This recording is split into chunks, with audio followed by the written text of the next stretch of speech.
Oh yes, the 1990s. A decade of many events that shaped our society towards connectivity, globalized fads, and one last victory for Generation X's rebellion before it was repackaged, remastered, and sold under false pretense to millennials, whose childhood was a subliminal advertising incubator, all in the name of happiness, with AA batteries not included, nor shipping and handling. Call 1-800-752. Sorry guys, that's the 90s infomercial trauma from my childhood. The world believed the Cold War ended, the Soviet Union crumbled, and many countries celebrated freedom. Confrontation, hope, and business to conduct was a recurring theme like never before. The 90s wanted to do things right, and the World Wide Web happened. The sound of dial-up internet access saw 4 generations of citizens welcoming the digital revolution with open arms, eyes, and wallets. Everybody trusted computers at face value. An era of technology, violent pacifists, peaceful killers, cable TV drama, and fast food diaries taking over. It was the last decade where the offline and online world had empathy for each other. Collective tradition morphed into abundant codependency of shopping malls, infomercials, and stuff nobody needed but learned to want.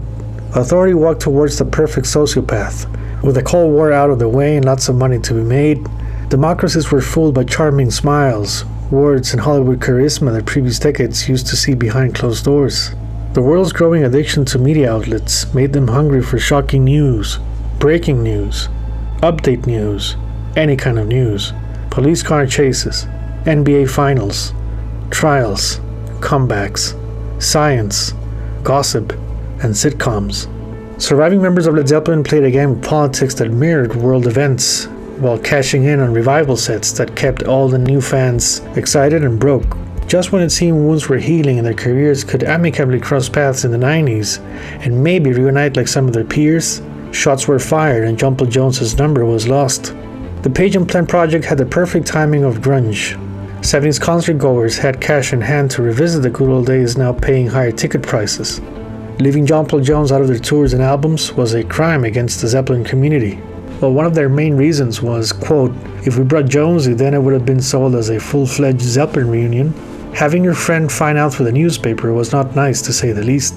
90s Robert Plant turned his personal Led Zeppelin Cold War into a money-making venture in the name of something.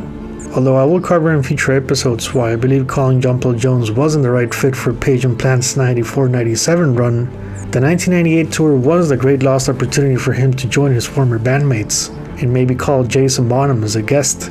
Jimmy Page got his groove back away from the dizzy trails of the 80s, but he was still a prisoner to his past and later scapegoat to Robert Plant's solo career, which remained on the back burner for 6 years past 1993. Jason Bonham struggled to find himself while drumming at full force and honoring his father's legacy. Jones took the musician's route of collaboration and recorded very exciting pieces that cemented his name as a genius. The album release stats for the 90s were great. All these records catered to Zeppelin mania, one way or the other. As opposed to the 80s, I don't have a love or hate relationship with these, but love, and maybe some disappointment. Yes, I'm talking to you walking into Clarksdale. I know, you're wondering why is Early Days Volume 1 up there? Well, it was released in 1999, so it's a 90s release. Latter Days came out in the year 2000. As a millennial myself, born in 1987, I'll be honest, I had a very happy childhood in the 90s, and like I said in previous episodes, I was deep into the Beatles, Santana, and 60s soul music. I remember my uncle's record collection and discovering the Led Zeppelin 3 album cover at age 6 in 1993. The other Zeppelin moment for me, well, it was listening to Puff Daddy's Come With Me, featuring an older guy playing the guitar. I didn't know his name. I loved the drum sound, riffs, and arpeggio middle section. I called the radio station to record this on cassette and never heard Kashmir before. I wanted to find more music like this. The instrumental sections were fascinating and hypnotic. 2001 was still over the hills and far away, but in 1998, my dear Chicago Bulls won their 6th championship. I was very happy. Michael Jordan was my 90s hero. I collected basketball cards. I traded basketball cards. I played basketball. I had the jerseys. Before it was music, it was basketball. I missed the 90s. This is chapter 1 of Post Led Zeppelin 1990s. And in the best 90s fashion, let's get ready to rumble. Oh yes, I saw Space Jam in 1996. That was an event. That was The Song Remains the Same movie for 70s concert goers. Good times. Also, thank you, my friends, for finally remembering my phone number. Thank you. Bye-bye.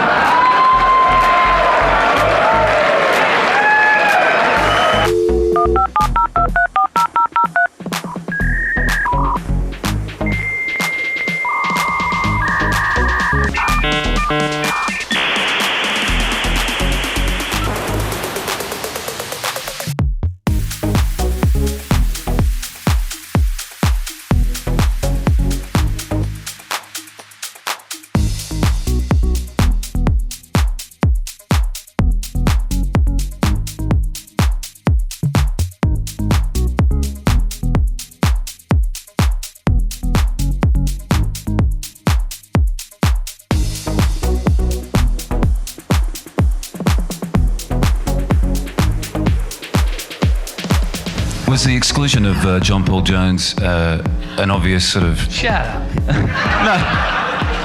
An obvious. Oh, it don't matter. It's just that Jonesy was busy and we're busy. 1990 began with Sinead O'Connor's single Nothing Compares to You. It was written by Prince in 1984. He didn't play it live until O'Connor became a worldwide hit. The drums on the track, while reminiscent of When the Levee Breaks by Led Zeppelin, were actually programmed by Japanese acid jazz virtuoso Gota Yashiki, who overdubbed hi-hat and cymbals himself. MTV's Unplugged premiered on cable TV on January 21st, a pivotal moment for the Zeppelin story of the 90s. More on this later. The first episode featured British band Squeeze, formed in 1974. The list of past members for this band includes Paul Carrack, who sang on their 1981 US hit Tempted. Jason Bonham's band toured in support of their debut album, The Disregard of Timekeeping. They played as opening act for The Cult, Dio, Metallica, and shared the bill with Tesla, Joe Satriani, Cash, and Motley Crue.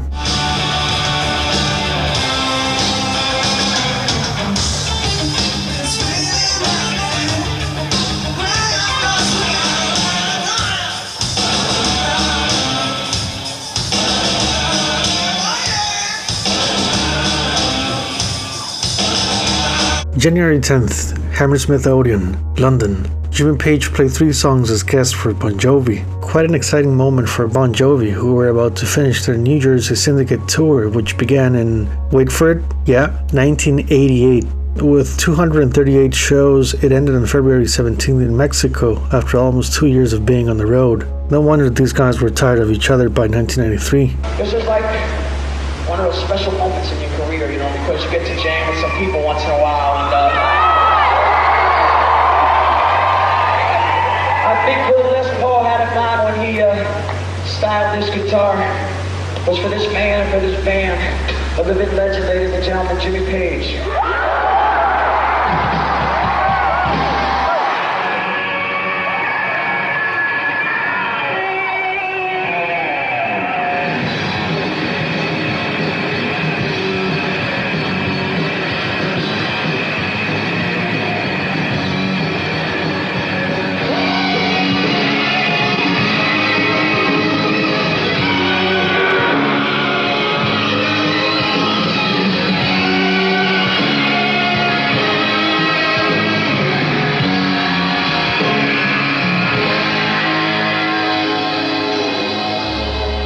The Stones played Japan for the very first time in their career. Crazy, right? Everybody but them had played there. They were going to perform there in January of 1973 for their Pacific tour, but Mick Jagger's drug conviction in 1967 made obtaining a visa impossible. Despite the Stones' appeal in 1967, it was set in stone. Pun superintended. The Byrds reunited on stage at the Roy Orbison tribute. They got an unexpected visit from Bob Dylan, who joined them on stage. Milli Vanilli won the Grammy for Best New Artist. Yeah, good luck with that, guys. Best New Artist, maybe Best New Lip Sync. Michael Jackson was celebrated as Artist of the Decade by President Bush at the White House. 2 big concerts took place for humanitarian purposes. Farm Aid 4 in the US and the anti-apartheid event at Wembley reunited big names in the industry, carrying the spirit of Live Aid with them.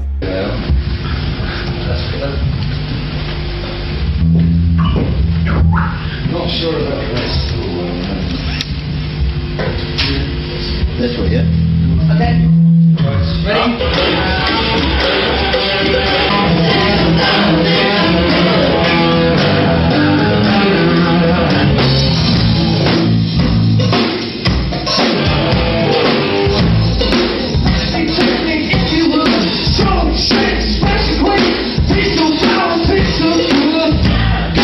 March 19th, Robert Plant's fifth studio album, Manic Nirvana, was released. Here's a bit of information that hints as to why his 1994 collaboration with Jimmy Page happened.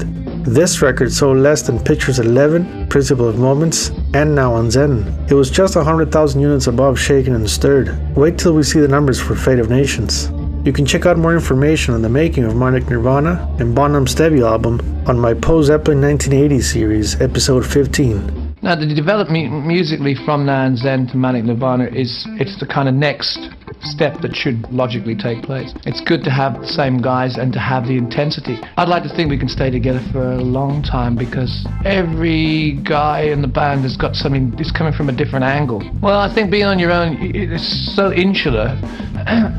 It's very, very hard for the solo singer to really get true perspective of where he's going. You have to write songs, you have to write pieces of music, soundscapes, but at the same time, I think we've got more into the kind of, with tracks like Hurting Kind of Nirvana, it's like kind of modern rockabilly. They do have choruses. I think this record is probably, or this project, is probably much more easily approached by the vague listener.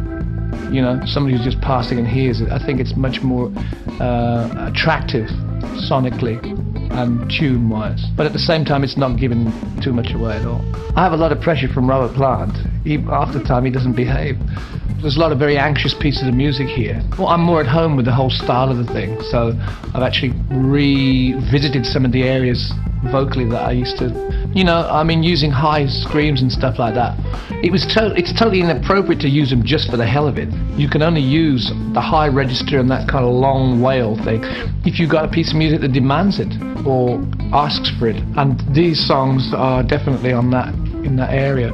I like Sinead O'Connor's voice and the sort of areas of it that are fractured. I like to hear singers who are actually, things are just about ready to dissolve and disintegrate when they're singing. Like they're trying something and it's the risk of trying it that works really well. My favorite right now is Led Zeppelin. I've got it in the car.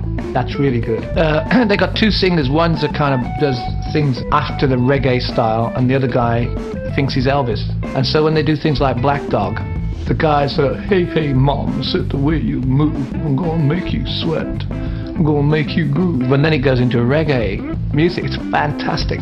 They do a version of Your Time Is Gonna Come from the Zepp 1, which is, well, that's tremendous. They're kind of Led Zeppelin songs done in a kind of reggae-fied way, aren't they? Well, I'd like to take credit for the thing, but it was Elvis's idea. He came to me back in 1977 and kind of told me to do this thing. It's an idea that he had, and if he were still alive, I believe sincerely that he would be doing this. I stay away from the young ladies. No hanky-panky. That's a rule in Led Zeppelin. And when the girls want to come backstage after the shows, we simply give them a copy of the Led Zeppelin home game and a little pat on the butt and send them home. And we, of course, go backstage and sing gospel songs till daylight. Good and natural. You can see that I've lost 107.5 pounds. I apologize for this outfit. The other one's at the dry cleaners, but this one was, you know, one of my lower budget ones, about 24,000. And I feel very privileged. What am I saying? In a way, I guess it's kind of nice for Elvis fans to... Once again, welcome back to Rockline. It's an evening with Robert Plant. Phil Johnston is with us as well from the Robert Plant Band. I'm Bob Coburn. Next phone call from Temple City, California, listener of 95.5 KLOS. I recognize this name. This is Tort Elvis. Elvis, how are you? I'm doing very well. How you doing? Doing good. Tort Elvis. Hey, is that Robert Plant? Yeah, is that you? That's me. How you doing? I'm doing very well. For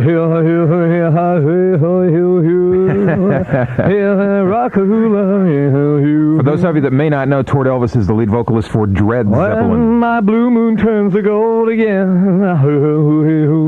Listen, may I thank you for all the months of pleasure that you've given me. You sure can, and you know, I'd like to thank you also for giving us a chance to do this thing, and I'm glad that... I think you've done a great job, and you give me great entertainment. Well, thank you very much. Coming from you, that means quite a bit. A bit? Did you say a bit? Or a bit? That's right. He also said, well, thank you very much. Thank you very much. All right. Yeah, good luck. Thank you very much, yeah. I know we're talking...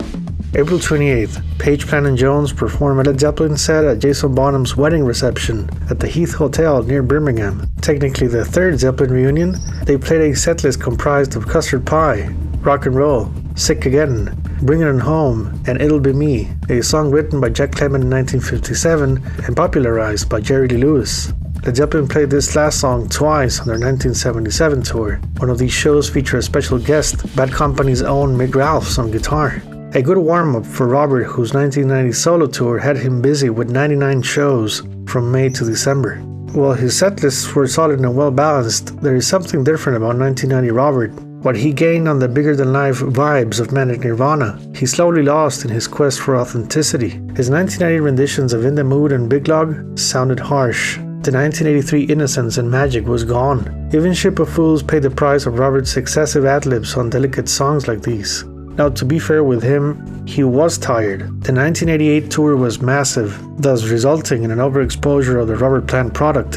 And I don't mean this with his groupies, but in the music industry. It's almost as if he, Phil Collins himself, I feel that by 1990, he wasn't sure who he wanted to be anymore, at 42 years old.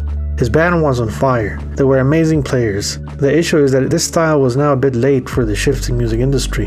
Manic Nirvana's Heavy Attack was better suited for 1986 or 87. For all of Plant's bashing of David Coverdale, he was entering the same waters as Whitesnake, and he probably knew it.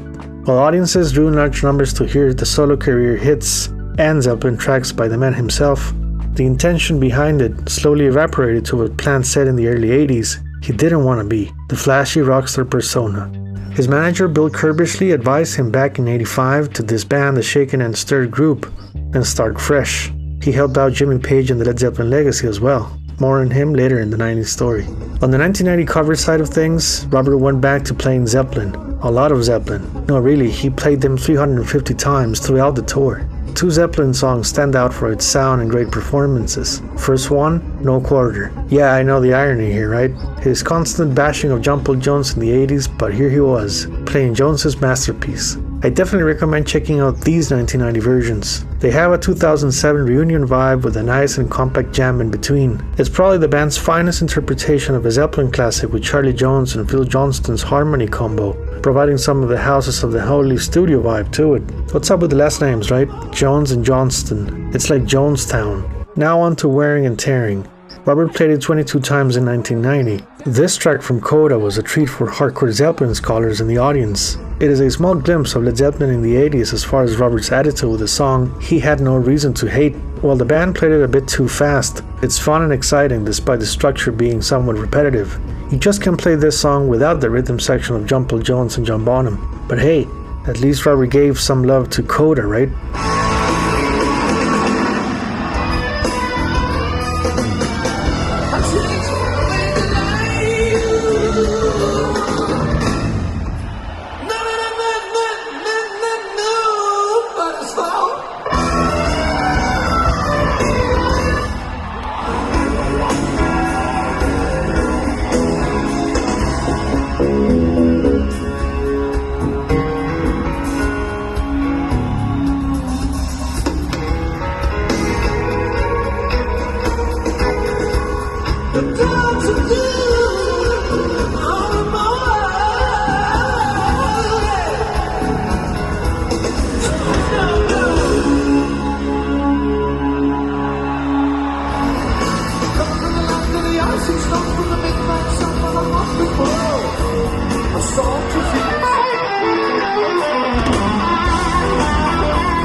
do you feel seeing all these people, where they have taken it? I mean, after all, you were once a part of the movement that started this kind of show.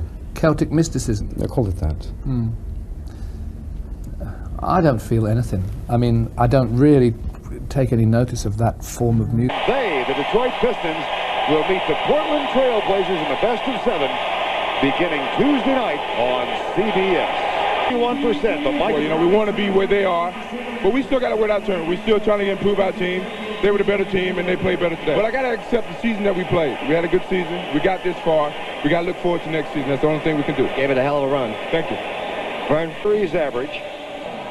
The Silver Clef Awards were an annual music award event in the UK held since 1976. The winner of the 1990 award, you ask? None other than Robert Plant himself. To celebrate all past winners and most recent, a special show was held on June 30th, 1990 at Knebworth. The lineup was a dream come true for fans with names like Pink Floyd, Tears for Fears, Eric Clapton, Dire Straits, Elton John, Paul McCartney, Phil Collins and Genesis, or should we say Phil Collins featuring Genesis. Yeah, Genesis' performance was not the best, and with Phil Collins on stage theatrics, it felt like an extension of his solo career. Also, the fact that they took a break after the Invisible Touch tour showed. Robert Plant hadn't played Knebworth Park since August 11th, 1979. It took his band for a special set of solo career hits and Led Zeppelin tunes, with special guests Jimmy Page and Misty Mountain Hop. Wearing and Tearing played for the first and only time by 2 Zeppelin survivors, and Rock and Roll. Yes, I'm using photos because these videos are heavily copyrighted. What can I say about the performance?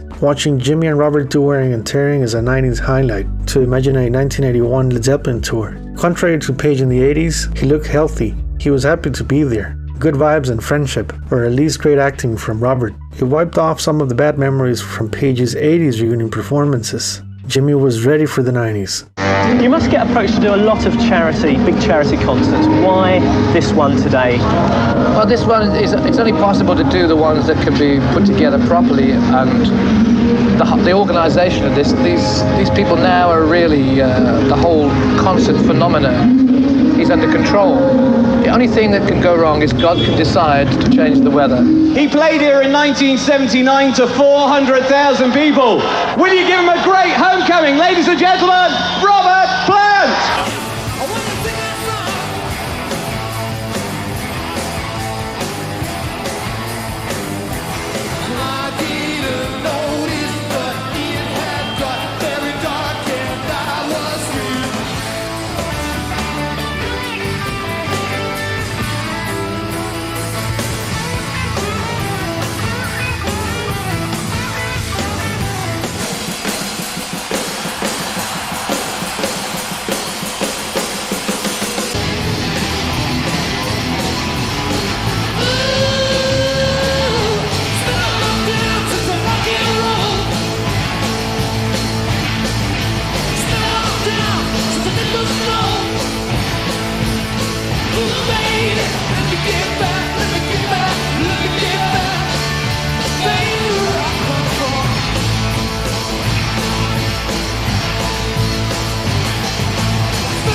Get ready, I'm going to introduce you to Bonham.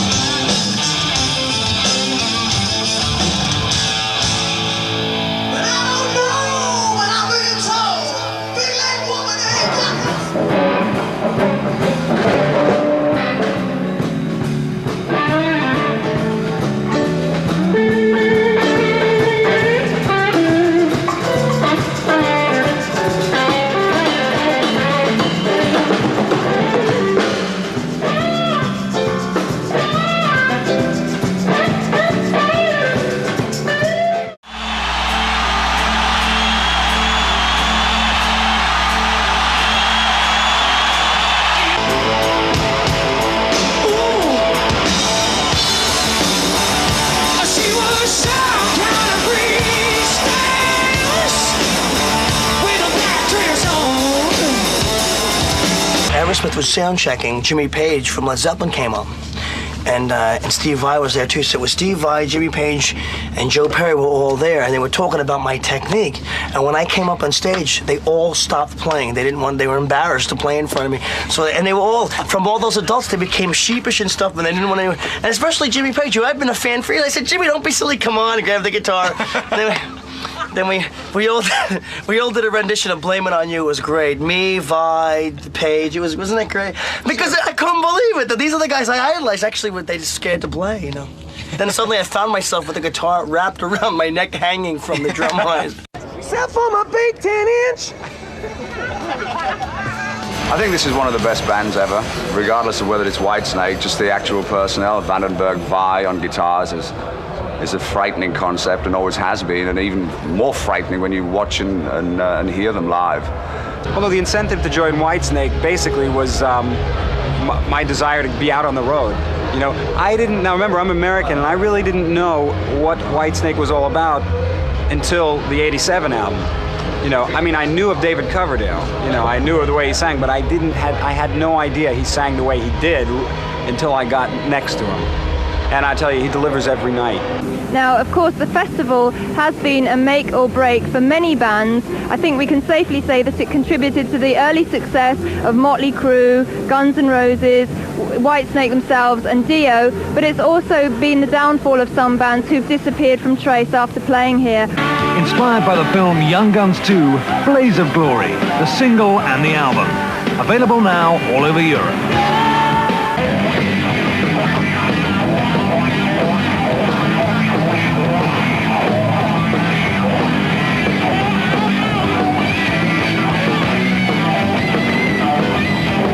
Jimmy Page going on stage, and he still does this one thing. I'll demonstrate for you. He still does this little trick that he sort of gets the guitar and he goes like this, and he did it for me. I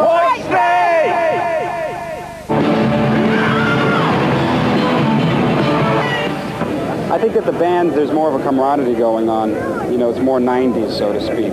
And after you know, the unfortunate tragedy last year, the bands are a little more aware of everything this year, you know. How many guitars do you actually bring with you to a festival like this? One. It's a concert. It's an exchange of feelings and passions with the crowd, you know, and the bigger the crowd, and if you can develop an intimacy with them with this kind of environment, then it transcends sex.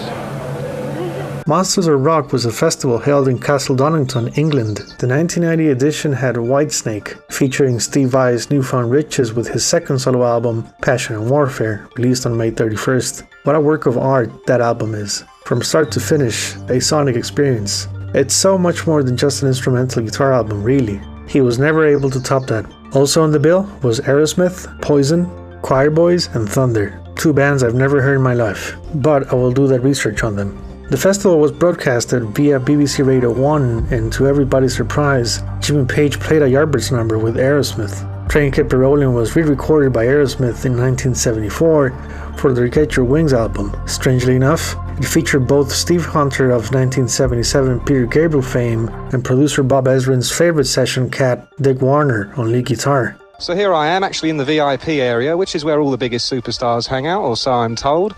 And just to prove that, I found probably the biggest rock and roll superstar in the world, Mr. Jimmy Page. How you doing, Jimmy? Very well, mate. Good to see you. Good. What brings you to Donington? Well, I come here to have a play with my very good friends, the Aerosmith band, and I'm really looking forward to it. Basically, because I haven't heard them play live, even though, you know, they've been together a long time. Our paths have never sort of met so that we could see them play. How did it actually come about? Did they call you up and say, hey, you want to come along and have a blow?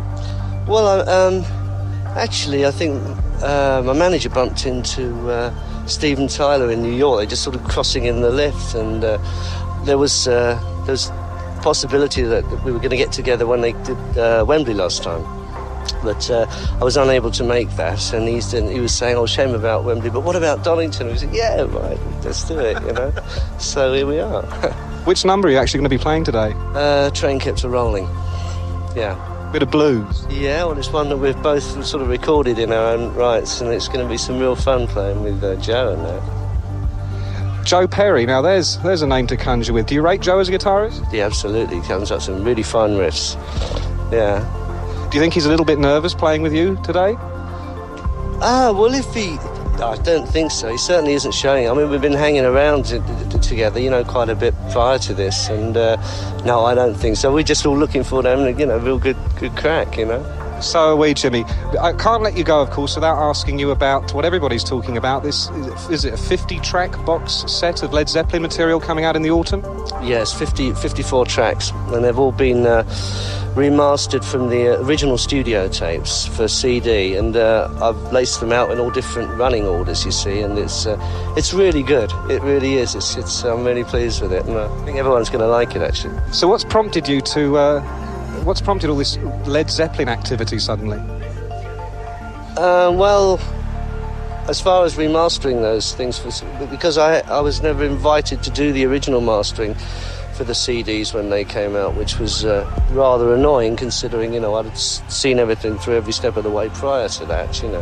And what about this rumour I hear that to accompany the box set there may even be a film of old clips of the band live? Is that just a rumour or is that a real possibility? Well, at the moment, we've only just finished putting this package together so it can come out at the end of October. So, I mean, there's been talk about all manner of things, but at the moment, that's the only thing with any sort of true substance that I can talk about. Right. Okay, well, look, I hate to ask you, but I can't let you go. You've got a 54-track box set coming out. There may or may not be a feature film. We've got the records, we've got the film. Will we ever get the band live again? You'll have to ask Robert. He played solos on Heaven Knows and To a Cool One, yeah. But the thing is, it was kind of neat to do it, and it was great to play with Jimmy again, and the atmosphere in the studio changed and has never been like it was that day. And I don't think it'll ever be like that again, because his presence and people's anticipation is great. It is. Jimmy teamed up with Aerosmith 2 days later at the Marquee Club in London for 5 songs. Led Zeppelin played this venue 4 times from 1968 to 1971. Quite a special night for Page, going back to the clubs and the rock and roll emotions, or should we say, sweet emotions. Despite Jimmy not being a flashy performer back then like Aerosmith, his stage presence remained the same. He was born to play the guitar in front of an audience. So where was Aerosmith in their career back then? Well, their latest record, Pump, was released in September 1989 and managed to get in the top 10 best-selling albums of the year with 8 million units. Songs like Love in an Elevator and Janie's Got a Gun were hits. Their concert tour to promote their new works ran from October 18, 1989 until October 15th of 1990. Aerosmith technically played every single market Led Zeppelin covered throughout their whole career. The band's 164 shows took them to many destinations such as Germany, Scandinavia, Italy, France, Belgium, United States, Canada, England, Japan, Netherlands, and Australia.